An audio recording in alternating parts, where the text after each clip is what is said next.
வணக்கம். வஸ்தமீரா சேனலில் இன்றைக்கி சுரக்காய் கடையில் பற்றி பார்க்க போகிறோம். இதுக்கு சுரக்காய் ஒரு 2 எடுத்து அதை தோல் சீவிட்டு நறுக்குனது 1 கப்பு, உரித்த சின்ன வெங்காயம் ஒரு 10, 2 பல்லு பூண்டு உரித்தது, 1 பச்சை மிளகாய், 1 தக்காளியை நம்ம பொடிசாக நறுக்கி எடுத்துக்கணும். ஒரு 1/4 டீஸ்பூன் அளவு மஞ்சள்தூள், 1 ஸ்பூன் அளவில் நமக்கு உப்பு தேவையான அளவு எடுத்துக்கணும். வைக்கிறதுக்கு ஒரு 2 ஸ்பூன் அளவில் எண்ணெய் எடுத்துக்கணும். நான் இன்றைக்கி இதே நல்லெண்ணெய் எடுத்துருக்கேன். கடுகு ஒரு ஸ்பூன் அளவில் போட்டுக்கணும். ஜீரகம் ஒரு 1/2 டீஸ்பூன் அளவு. ஒரு 5 சின்ன வெங்காயம் எடுத்து அதையும் நம்ம பொடிசாக நறுக்கிக்கணும். ஒரு 2 காஞ்ச மிளகாவை நம்ம கிள்ளி எடுத்து வச்சுக்கணும்.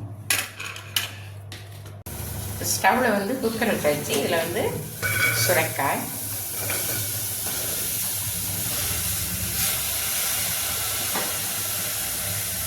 உரிச்சி வச்சுருக்க சின்ன வெங்காயம்,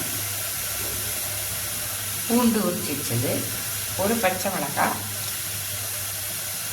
நறுக்கி இந்த தக்காளி, மஞ்சள்தூள் இதெல்லாம் சேர்த்துட்டு இது வேகிறதுக்கு நம்ம ஒரு 1/2 கப் அளவில் தண்ணி வச்சா போதும். ஏன்னா இது சுரக்காய் கொஞ்சம் தண்ணி சத்து உள்ளது, அதனால் நம்ம குறைவாக தண்ணி வைக்கணும். ஒரு 4 விசில் வச்சு நம்ம இறக்கிக்கணும். சுரக்காய் நல்லா வெந்துடுச்சு. இப்போ இந்த சுரக்காய் நம்ம ஒரு மத்தால் நல்லா மசிச்சுக்கிடணும். இந்த மாதிரி நல்லா மசித்து எடுத்துக்கணும். இந்த மசித்த சுரக்காவை நம்ம வேறு ஒரு கடாயில் மாற்றிக்கிட போகிறோம்.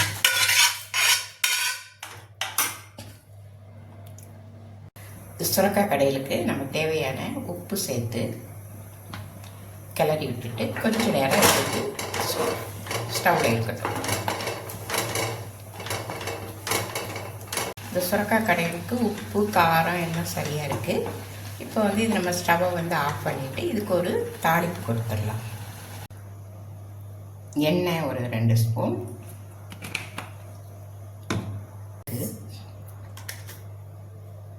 நறுக்கி வச்சுருக்கிற வெங்காயம், ஜீரகம்,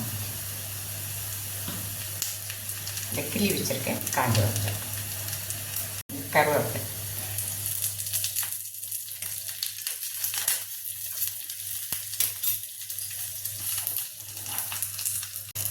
தாளிப்பை நம்ம சுரக்காய் கடையில் கொட்டிட வேண்டியதான். இந்த சுரைக்காய் கடையில் தயாராகிடுச்சு. இது இந்த வெயில் காலத்துக்கு சுரைக்காய் ரொம்ப நல்லது. நீங்களும் இந்த மாதிரி தயார் பண்ணி செய்து பார்த்துட்டு எப்படி இருந்துச்சுன்னு வஸ்தமீரா சேனல் லைக் பண்ணுங்கள், கமெண்ட் கொடுங்க, சப்ஸ்கிரைப் பண்ணுங்கள். நன்றி, வணக்கம்.